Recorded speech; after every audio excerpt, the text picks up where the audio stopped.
Meni je pripala ta čast da pozdravim goste, predsjednika udruženja Dante Aligijeri, profesora doktora Gianluca Ocesea i sve vas prisutne, kolege i učenike.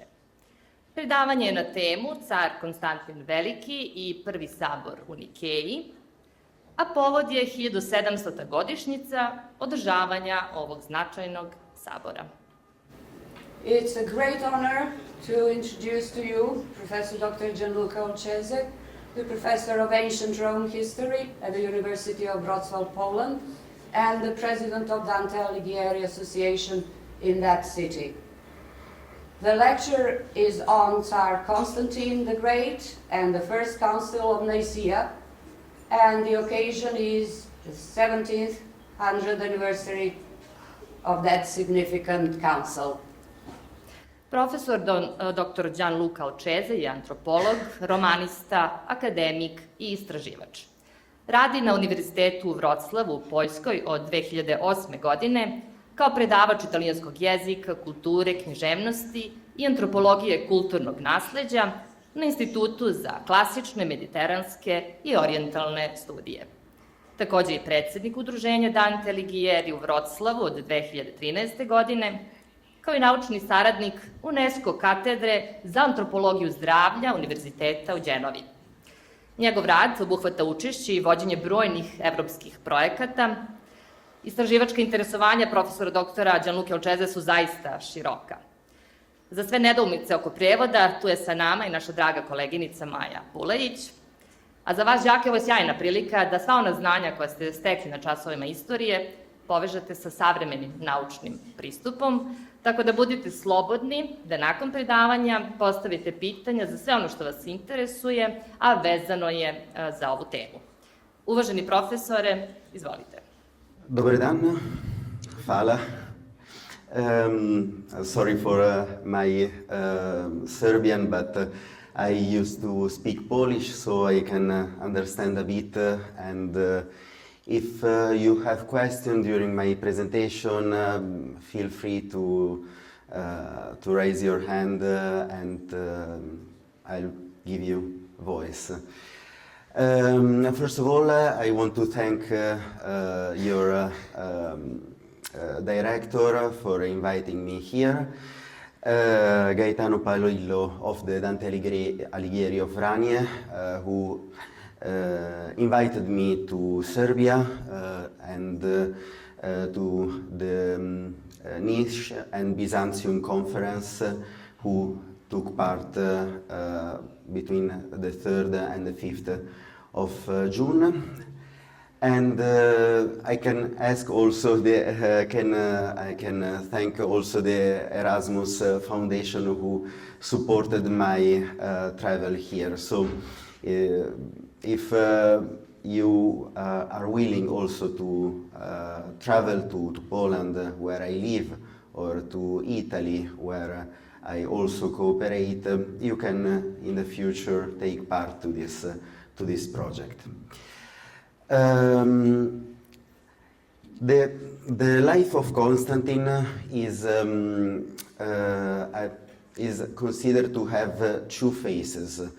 Two phases of the emperor, because his kingdom was long, 31 years, and many things have been written about this his figure in a good and in a bad way.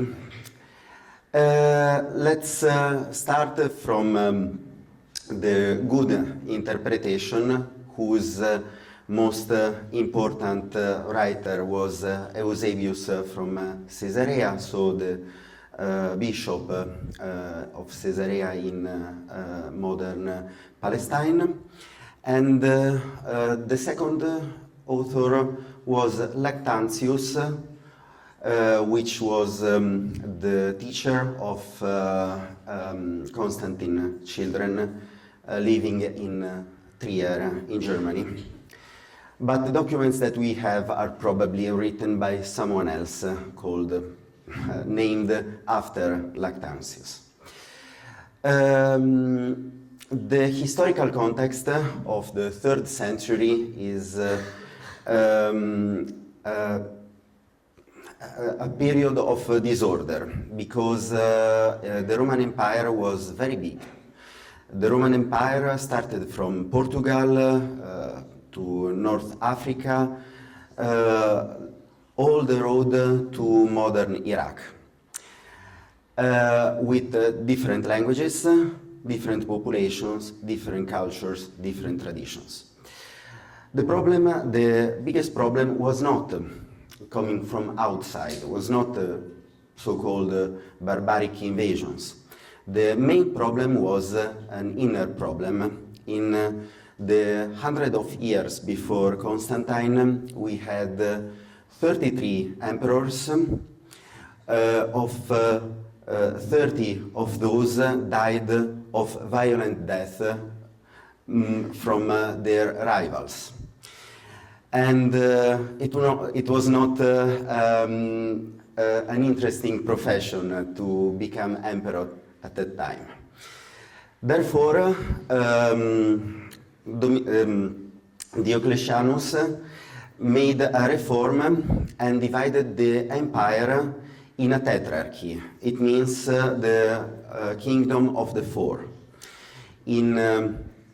So at the end of the 3rd century, when Constantine was born in Nice, he was born between the 272 and 280. We don't know the exact date, because for ancient people we know the year of the kingdom, or the year of the when they blossomed, when they were at the top of their power and knowledge. So the empire was divided in four, ruled by 2 Augusts, Diocletianus and Maximian, and 2 Caesars, who have to take the place of August after 20 years of rule of the August. It was an automatic.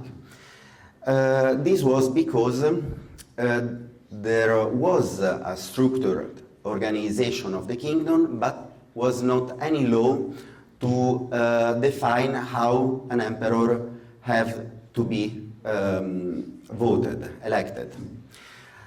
We know that the senators vote for the emperor, but when an emperor died, another general arrived in Rome with his military forces, his soldiers, and he says to the senators, "So you can vote. If you decide to choose me, I'm here with my soldiers." And the senators decided, of course, to vote for those generals.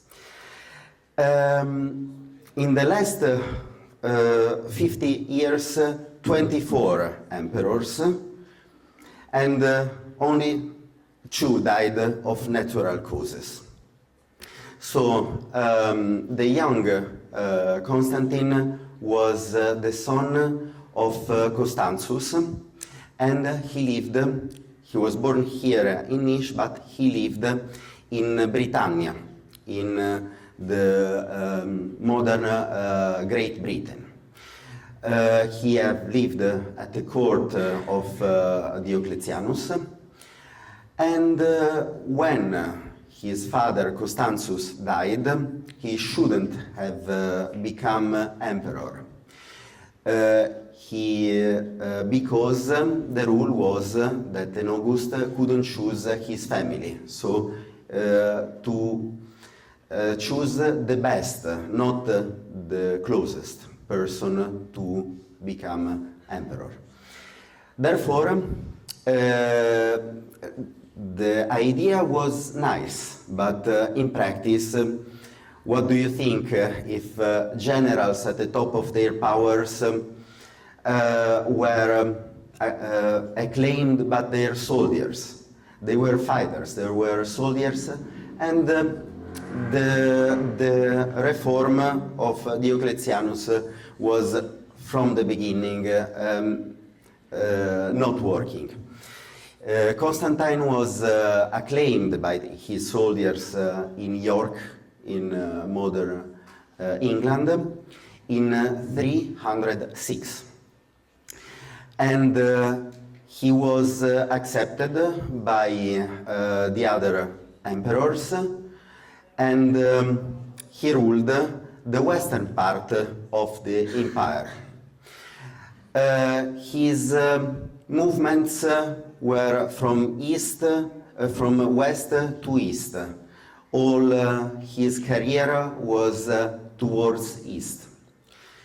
In 310, he married the daughter of Maximian, Fausta, and he started to spread coins with the image of Fausta and his first child, Crispo. Then he moved to Rome when something similar happened, because the son of Maximian also was acclaimed by his soldiers as an emperor. So we had at the moment in the western part Constantine, in Rome Maximian, and other two emperors in the east. Maxentius was defeated in 312, and this is the first legend coming to our history, because the Roman soldiers were very powerful. It was the biggest army in the world, and Constantine moved with fewer but well-prepared soldiers, but he was prepared to a defeat. And the night before the fight who has taken place in Ponte Milvio, close to Rome, he had, according to Lactantius, he had a dream, and during his dream he saw a symbol which was similar to the cross, the so-called hero, the Greek letters at the beginning of the word Christ, to be painted on the shields of the soldiers. Those soldiers won this battle, and Maximian died, fleeing from the battle in the Tiber River. According to Eusebius, it was not a dream. This was a holy vision with a cross in the sky. So the two descriptions more or less are similar. Different opinions were from other authors. One of them was the nephew, Julian the Apostate, who was the nephew of Constantine, and Zosimus, another biographer living in Greece.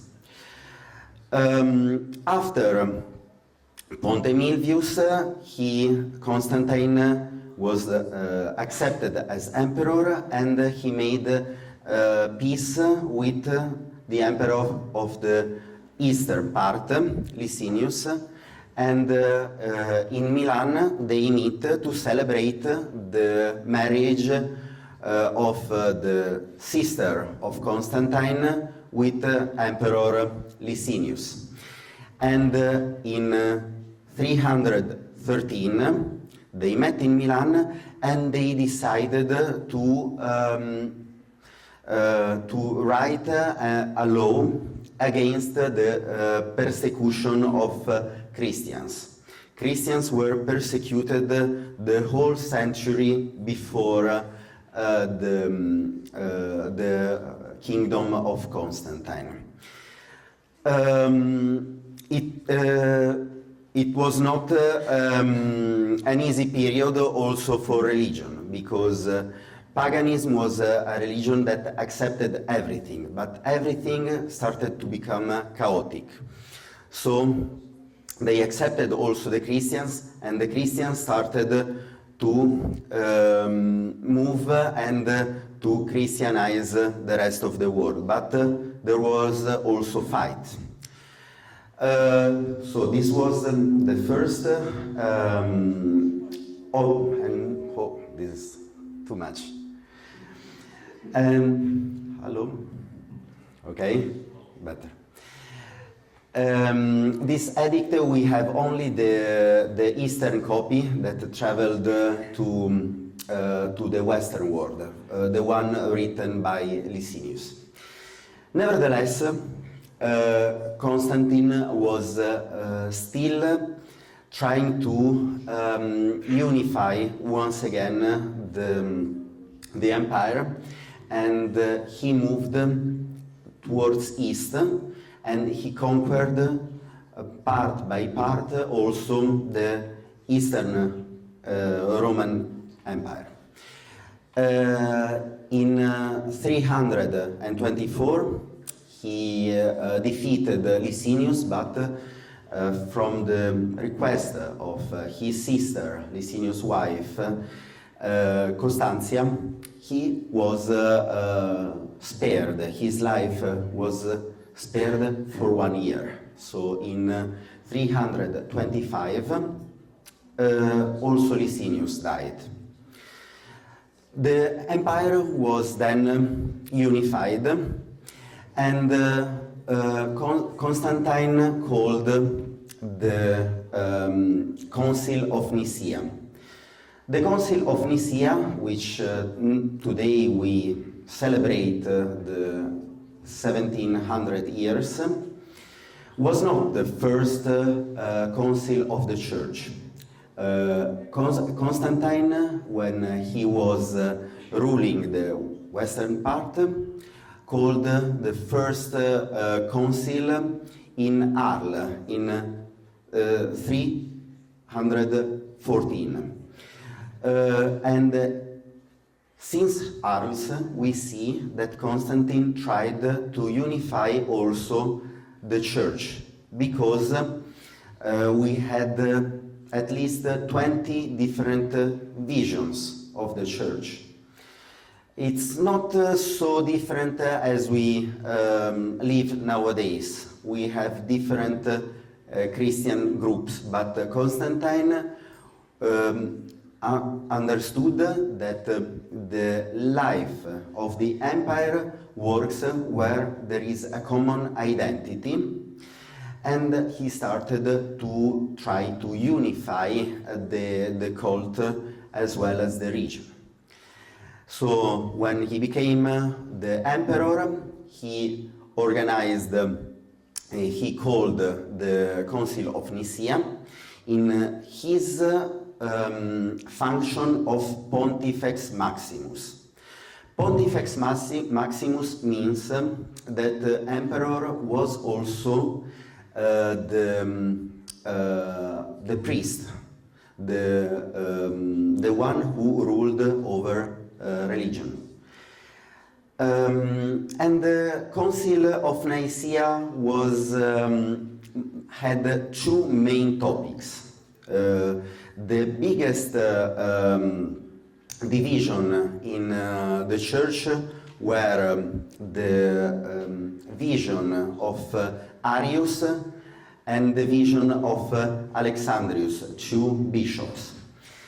The vision of Arius was the idea that Jesus was created and not from the same substance of the Father, other substance. There were different views, and these were the biggest extreme points. The other question was the date of Easter. Nowadays, Easter is celebrated after the first lunar cycle after the spring equinox. In that period, it was not. It was in different times. Some Christians were celebrating Easter with the Jews, with the Hebrews, so the 14th of March. And some other, for example, in Alexandria, were celebrating as today, after the 21st of March, the equinox. Others were celebrating the first lunar cycle after the 25th. To solve both of these questions, we have, for the first, we have one legend. I tell you the legend because the legend were what everyday people understand and remember easily. We have to think the Middle Ages as a period where people try to fill the voids, where we don't have information, we fill it with legends. One of the most well-known legends had as the main character Saint Nicholas. And it was so enraged with the idea, with the custom of Arius, that why he said the Christ is of a different substance, why he said these things. He rise up and he slapped Arius in the face. So you can imagine Saint Nicholas to slap in the face Arius in the middle of a council of 300 bishops. It's rather impossible, but still people believe that. And we have pictorial representation of that action. The second was he arrived with a brick, and he said, how can't you think that Christ is of the same substance? This brick is made of earth, water, and fire. And as he said these words, the brick started to burn and to spread water.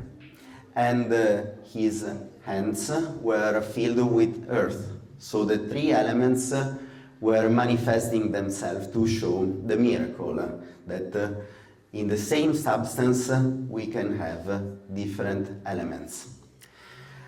For the Easter resolution, it was very important to have the same day of celebration, because celebrating is also a matter of identity.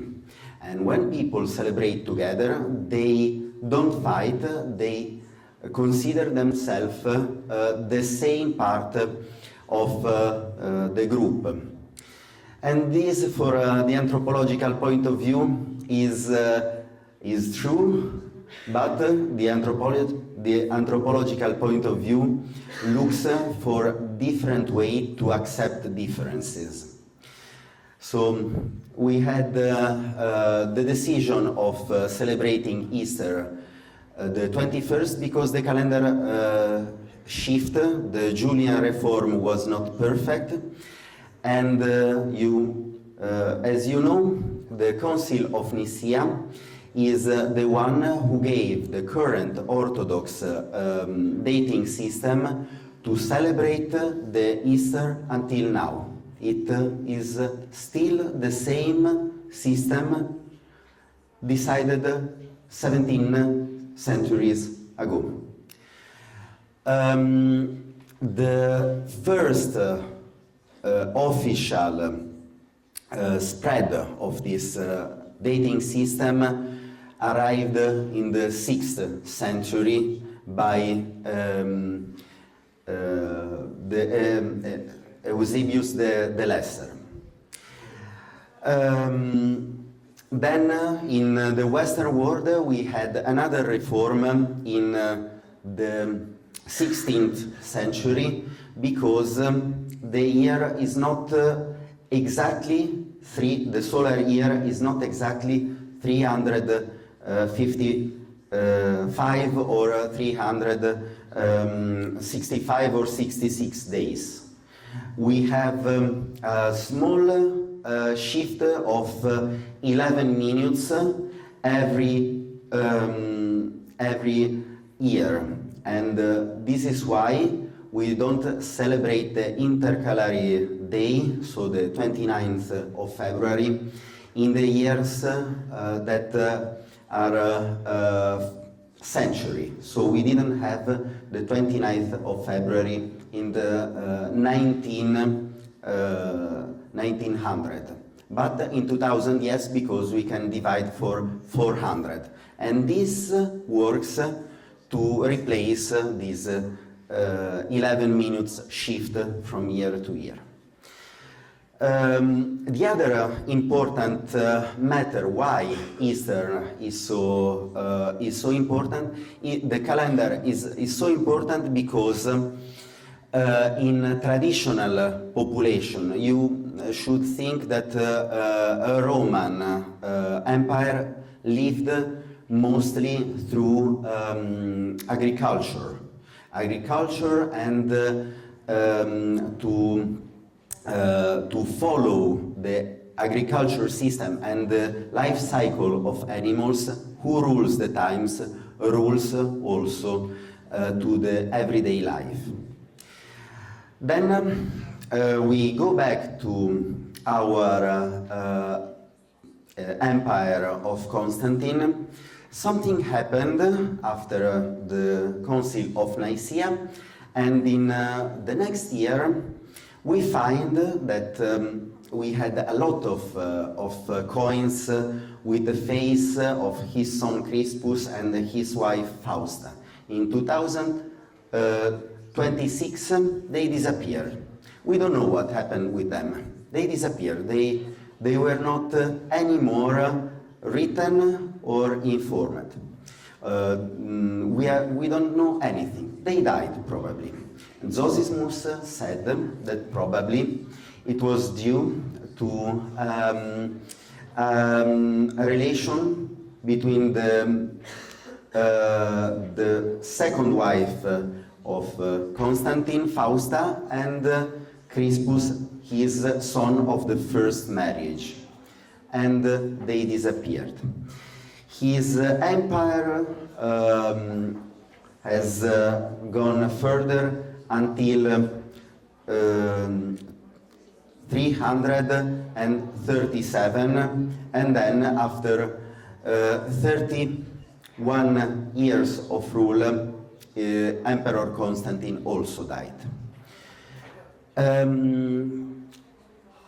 We can understand better the figure of Constantine through another legend which was mentioned by Jacobus de Varagine. Jacobus was the bishop of Genoa, of my town, so I'm happy to tell you the legend of Sylvester, Pope Sylvester, who was considered for many years the one who called the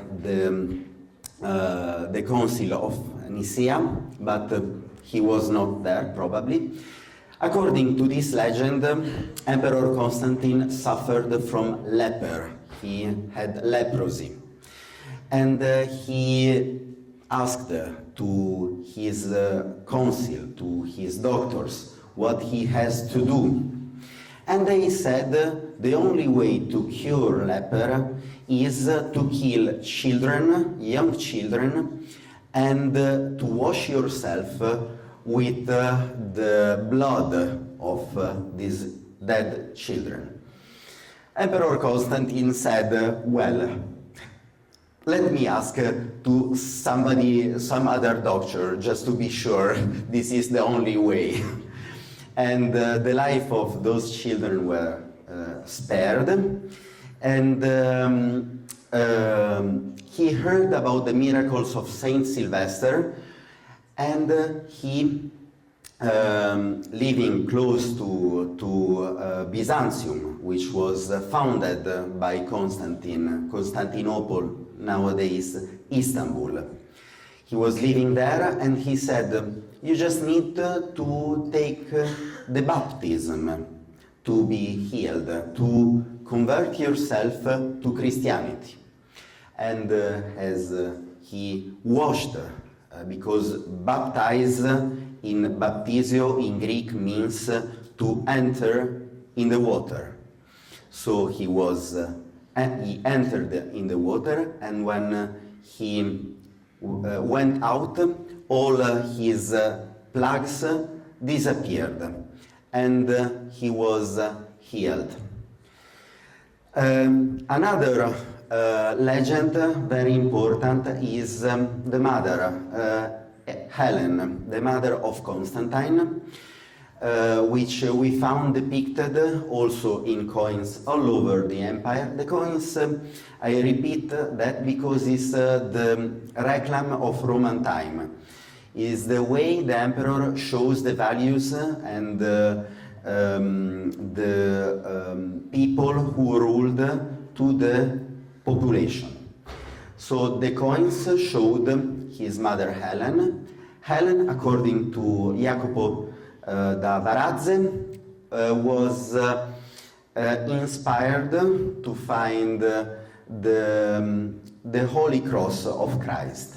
So she went to Golgotha, and there she asked to the Jews where the real cross is, and this real cross was masked by a temple of Venus, because the pagan times, according to the legend, they didn't want the people to pray to the cross. And how to choose when she founded three crosses, one of Christ, two of the thieves who were crossed close to him, and the only way was to bring one sick person to get healed by a miracle. The first cross doesn't work, so it's not that. Let's try the second. And no, neither. It doesn't work. So let's try the third.